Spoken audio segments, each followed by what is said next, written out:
안녕하세요. 반갑습니다. 지난 3일 동안 잘 지내셨어요? 네. 오늘 수요성서대학 제10강 예수님의 비유 시작하도록 하겠습니다. 먼저 잠깐 기도하시고 시작하겠습니다. 하나님, 어느덧 벌써 6월도 초반이 다 지나가는 8일입니다.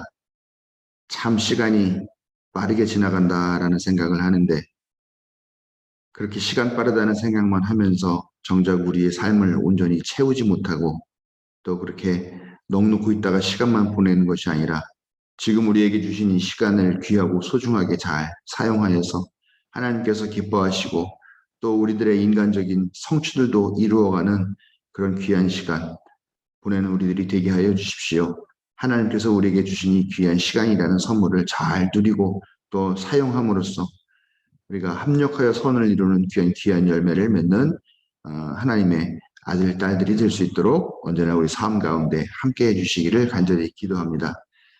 요즘 날이 많이 메마르다고 걱정인데 얼마 전에 또 단비가 내렸고 내일도 또 단비가 내린다고 이야기를 합니다. 또 남쪽에서는 또 비가 많이 와서 걱정이라는 이야기도 하는데 이런 기후의 변화 앞에 우리 자신이 또 얼마나 연약한 존재인가를 다시금 생각하게 됩니다. 그러나 우리는 하나님의 아들, 딸이기 때문에 이런 것들에 대해서 두려워하기보다는 언제나 우리와 함께 계시며 우리를 지켜주시는 하나님을 의지할 줄 알게 하시고 또 하나님께서 우리에게 선물로 주신 이 귀한 아름다운 창조 세계를 아름답게 잘 가꿀 수 있는 우리들이 되게 하여 주십시오. 말로만 기후변화를 걱정한다고 할 것이 아니라 정말 우리가 아주 작은 실천부터 하나하나 해나가며 전등 하나 끄기 또 쓰레기 줄이기 같은 그런 작은 일부터 실천함으로써 우리가 이 창조 세계를 지켜내는데 작은아마 역할을 해내고 그렇게 또 모범을 보이면서 하나님이 만드신 이 세계를 지켜낼 수 있는 우리들이 되는 그런 삶을 살겠습니다. 우리에게 힘을 주시고 또 지혜를 더하여 주십시오. 오늘 이 성서대학 시작하는 시간부터 마치는 시간까지 우리와 함께하여 주셔서 짧은 시간이지만 마음 집중하여서 이 말씀 배우고 또 깨닫고 깨달은 것을 우리의 삶으로 적용하면서 살 수 있는 그런 결단의 시간들이 되게 하여 주십시오. 모든 것들 감사드리고 예수님의 이름으로 기도드립니다. 아멘.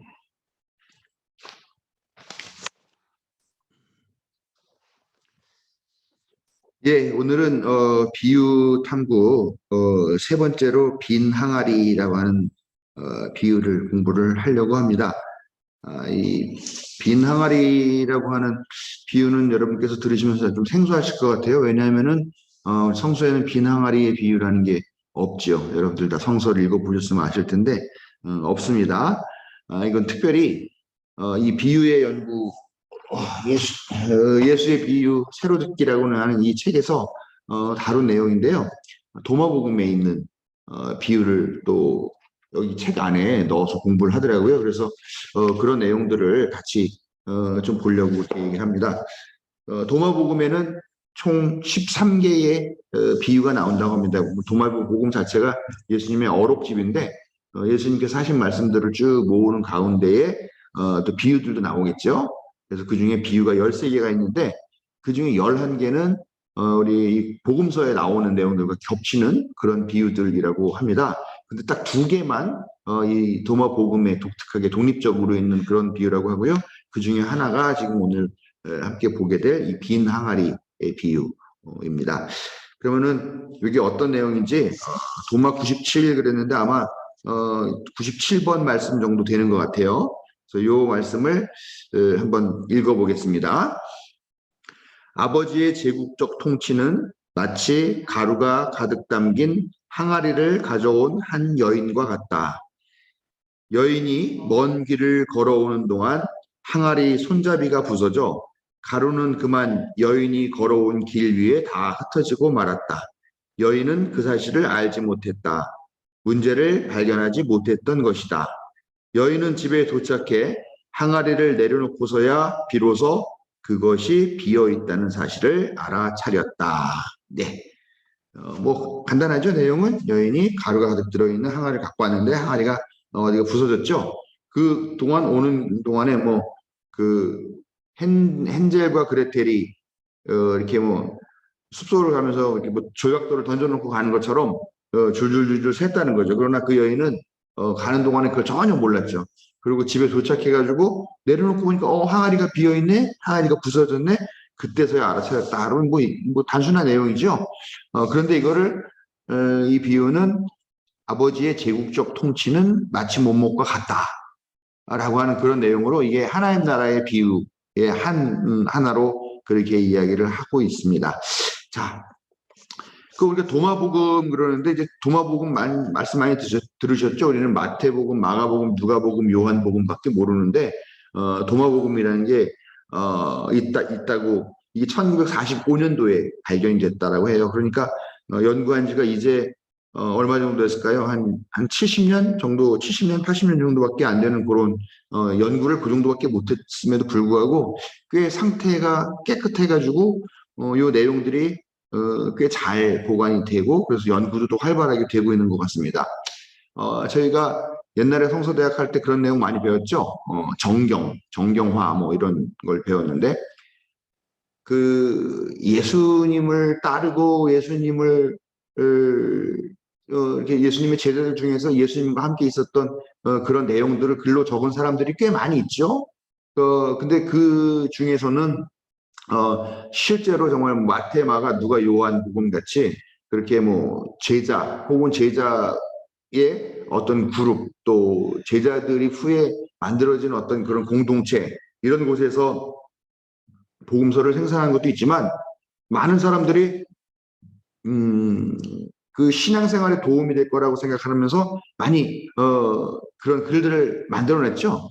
근데 그 중에 어떤 것들은 뭐 그냥 예를 들면 방연섭에 뭐 쓴 예수님에 대한 이야기 그렇게 했을 때 사실 뭐 방연섭이 유명하지 않으니까 사람들이 제가 그걸 써도 그거를 별로 가치 있게 보지는 않는다는 거죠.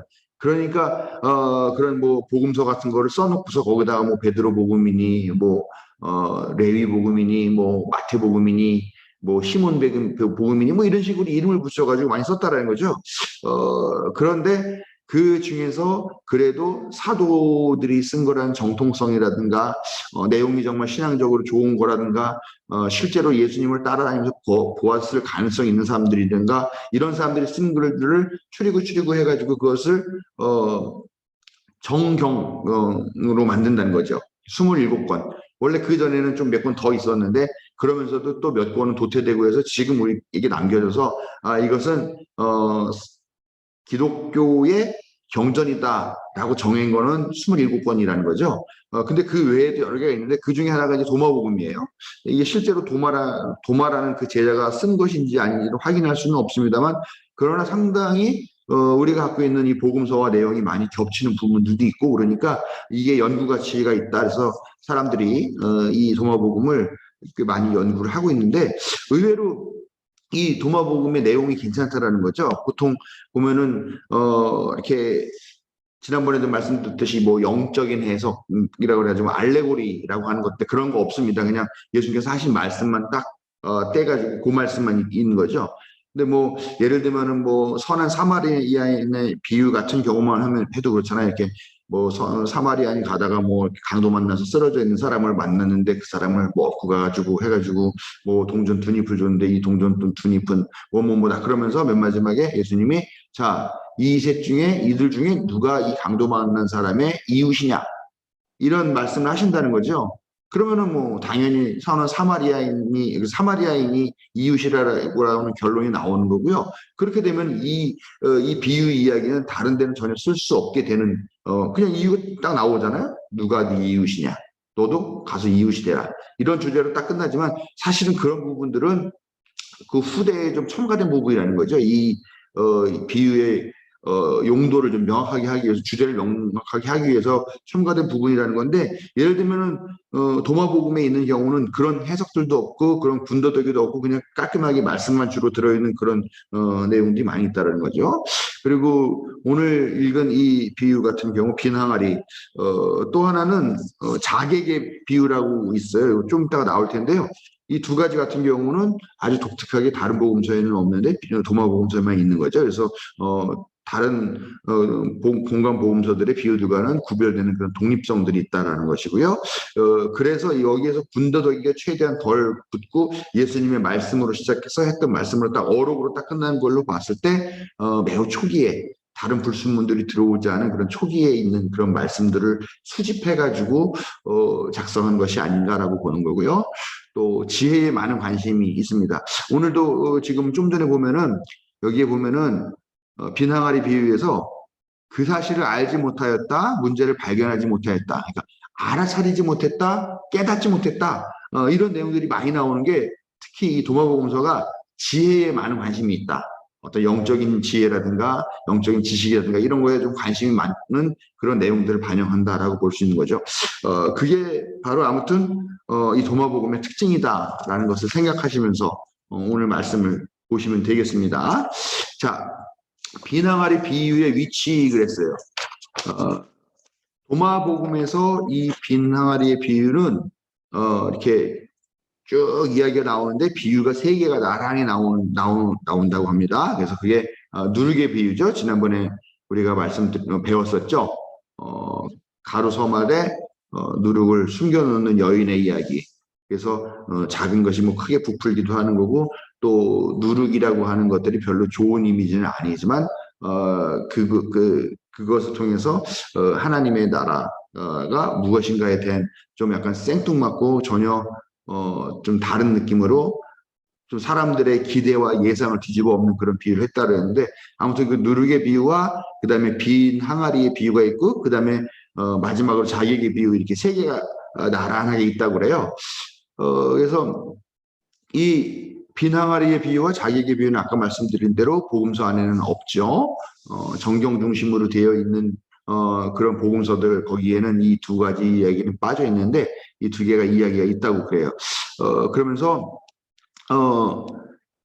그럼 우리 그렇게 나와 있죠. 근데 자객의 비유라는 것도 한번 읽어보겠습니다. 자객의 비유는 짧죠. 이것도 도마복음 98번이라는 거니까 앞에 읽었던 빈 항아리 비유가 97번이었는데 지금 이게 98번이니까 바로 그 뒤에 있는 거라고 볼 수 있죠. 그러니까 누룩의 비유가 96번일 거고 95번일 거고 96번일 거고 그 다음에 빈 항아리가 97번, 그 다음에 자객의 비유가 98번 이런 식으로 배열이 되어 있습니다. 제가 이 자객의 비유를 한번 읽어볼게요. 아버지의 제국적인 통치는 어떤 권력자를 죽이고 싶어하는 사람과 같다. 집에 있는 동안 그는 자기 손이 튼튼한지를 알아보기 위해 칼을 뽑아서 벽에 찔렀다. 그 후에 그는 그 권력자를 죽였다. 네, 이야기도 좀 꽤 간단하죠. 근데 이 비유 세 개가 이 도마복음 안에서 차지하는 위치가 우선 누룩의 비유 같은 건 큰 것과 작은 것을 대조하는 그런 방식으로 하나님 나라를 설명한 거고요. 그 다음에 빈 항아리의 비유는 가득 차 있는 항아리, 그 다음에 거기서 다 줄줄 새 나가서 텅 비어 있는 항아리, 이렇게 가득 찬 것과 텅 빈 것을 이렇게 대조를 하고 있는 것이고요. 그 다음에 자객의 비유는 강한 것과 약한 것을 비유를 하면서 서로 상반된 이 개념들, 큰 것, 작은 것, 가득 찬 것과 텅 빈 것, 강한 것과 약한 것, 이런 개념들을 통해 가지고 하나님의 나라, 하나님의 아버지의 제국적인 통치라는 것이 무엇이냐라고 하는 내용들을 설명하고 있다는 것이죠. 그래서 이 자객의 비유 같은 거는 강한 것과 약한 것에 대한 이야기를 통해서 하나님 나라를 이야기를 하고 있다는 겁니다. 이 내용을 오늘 다 아까 앞에 읽어봤습니다만 한번 보면은요.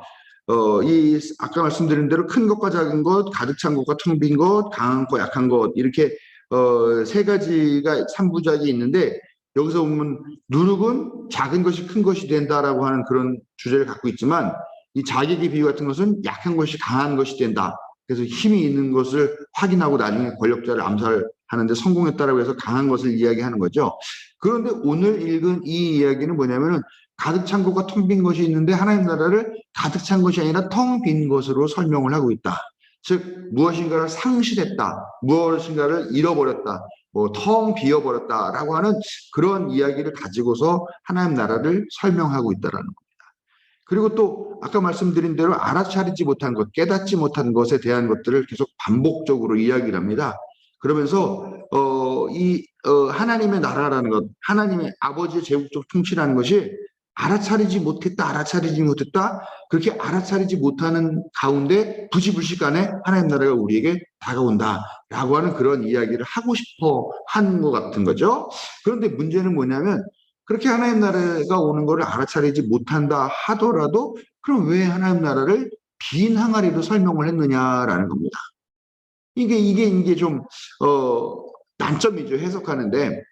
그러니까, 가득 차 있는 항아리, 꽉 차 있는 항아리, 그 다음 이 세상에 충만한 하나님 나라를 기대하는 사람들이 있는데, 오히려 그런 것들이 상실되고 잃어버리고, 텅 비어서 아무것도 없는 그런 것들을 하나님 나라로 설명을 한 것에 대해서 많이 어렵게 이 비유가 좀 다가온다는 것이죠. 그래서 그런 부분들 때문에 이게 복음서 안에서 별로 채택이 되지 않고 이게 좀 교회 안에서도 이런 이야기들이 그렇게 논의가 되지 않았던 것 같다. 근데 이 학자는 그렇게 이야기를 하고 있습니다.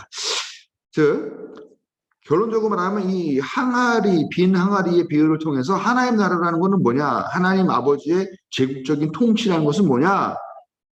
우리에게 오기는 오는데 깨닫지 못할 만큼 그렇게 줄줄줄 가루가 다 새 나가는 것처럼 그렇게 깨닫지 못한다는 거예요. 하나님 나라가 온다라는 것을. 그런데 또 생각해 보니까 결국 하나님 나라는 텅 비어 있는 것으로 우리에게 온다. 그런 것이 하나님 나라라고 이야기를 하는 거죠. 뭐 도무지 이해할 수가 없죠. 많은 사람들이 과연 하나님의 나라를 풍성하고 가득 차 있는 것을 설명을 해도 모자랄 텐데 왜 줄줄 새버리고 또 깨닫지도 못하게 이렇게 다가오는 것이냐라고 이야기하는 거예요. 하나님 나라가 과연 텅 빈 것이라고 하는 그런 주제에 대해서 어떻게 생각할 것이냐라는 겁니다. 텅 비었다고 생각하면 우리가 다 기본적으로 재난적인 상황, 상실의 상황, 그 다음에 우리가 뭔가 큰 손해를 보는 것 같은 그런 상황으로 생각할 수가 있죠. 우리가 잘 아는 이야기인데요. 누가복음 12장 16절부터 20절까지 나오는 부유한 농부의 비유가 있습니다. 그 비유가 이 빈 항아리 비유에서 좀 떠오르게 하는 어떤 구절이다라는 거죠. 그 부유한 농부의 비유는 뭐냐면 어떤 부유한 농부가 농사를 잘 지었습니다. 잘 지어가지고 한 해 뒤에 농사를 잘 지었더니 수확이 잘 되고 그래서 꽤 많은 것들을 거뒀어요. 그래가지고 야 제가 이제 이것들을 쌓아놓을 곡식 창고를 하나 짓자. 곡간을 짓자서 곡간을 크게 짓습니다. 그러고서 자기가 그동안 거둬두던 그 곡물을 다 거기다 딱 넣어놔요. 그러면서 이제 그날 밤에 두 달을 쭉 걷으면서 야, 내 곡간도 꽉 차고 이제 이렇게 많은 곡물을 모았으니까 이제는 두 달이 쭉 뻗고 편안하게 자면서 이제 내 인생을 즐겨야 되겠구나 그런 생각을 합니다. 그런데 예수님이 그런 말씀을 하시죠. 그런데 만약에 하나님께서 그날 밤에 그 농부의 생명을 거두어 가신다면 그 소유는 누구의 것이 되겠느냐라고 이야기를 하는 것이죠. 물론 그것은 뭐 하나님 나라에 대한 비유는 아니지만 그것과 비슷하다는 거죠. 열심히 그걸 낑낑 메고 왔는데 아무것도 남지 않았어요. 열심히 일해가지고 고가를 채워놨는데 그날 밤에 생명을 잃어요. 결국은 다 상실, 좀 재난적인 상황, 잃어버리고 텅 비어있고 손해보고 다 헛된 것 같은 그런 느낌의 상황들을 이야기를 하고 있다는 것이죠. 그러나 또 이 이야기를 들었을 때 사람들은 또 한 어떤 구약 성서에 있는 내용을 하나 떠올리게 된다는데 그게 뭐냐면 사렙더 과부에 대한 이야기죠. 여기에는 보면은 예언자 엘리야가 그 기근이 들어가지고 이렇게 있을 때 어떤 과부를 봅니다. 그 과부를 보는데 과부가 나무를 줍고 있어요. 이 뭐하냐 했더니 이제 너무 기근이 심하고 이제 우리가 아이랑 하나 있는데 이 마지막 남은 가루로 이건 떡 만들어 먹고 이제 굶어 죽으려고 마지막 빵을 만들려고 나무를 줍는다. 그러니까 그러면 그 빵을 구워서 나를 줘라라고 얘기를 하죠. 그랬더니 이 과부가 뭐 무슨 생각을 했는지 알았다고 해줍니다. 그랬더니 이 예언자가 어떻게 했느냐? 앞으로 당신의 기름병과 당신의 그 항아리에는 가루가 끊이지 않을 거고 그 병에 기름이 끊이지 않을 것이다라고 이렇게 이야기를 하죠. 즉 정말 죽게 된 그런 상황인데 거기에서 예언자가 나타나서 기적을 베풀고 그 과부를 살려주는 그래서 생명을 회복하게 하는 그런 기적을 보여준다라는 것이죠. 근데 오늘 말씀 보면은 가득 차 있던 뭐 비어 있는 항아리에 가루가 가득 차는 얘기가 아니라 오히려 가득 차 있는 항아리가 다 비어버리는 그런 상황. 예언자도 나타나지도 않고 그렇게 줄줄줄 새는데 아무도 알려주는 사람도 없고 그걸 안타깝게 해서 항아리를 고쳐주는 사람도 없고 아무것도 없이 그냥 완전하게 완벽하게 모든 것을 다 잃어버리게 되는 그런 기적 이야기가 이런 이 비유를 들었을 때 구약의 사렙다 과부에 대한 그런 이야기도 같이 사람들이 떠올리게 된다는 것이죠. 여기에서 이 빈 항아리의 비유에는 하나님도 개입하시지 않고 결국은 여인도 텅 빈 손으로 돌아가게 된다. 과연 이것이 하나님 나라에 대한 비유에 적합한 것인가 하는 그런 질문들을 우리가 하지 않을 수 없게 된다. 이 이야기를 듣는 사람들 다 어떻겠습니까?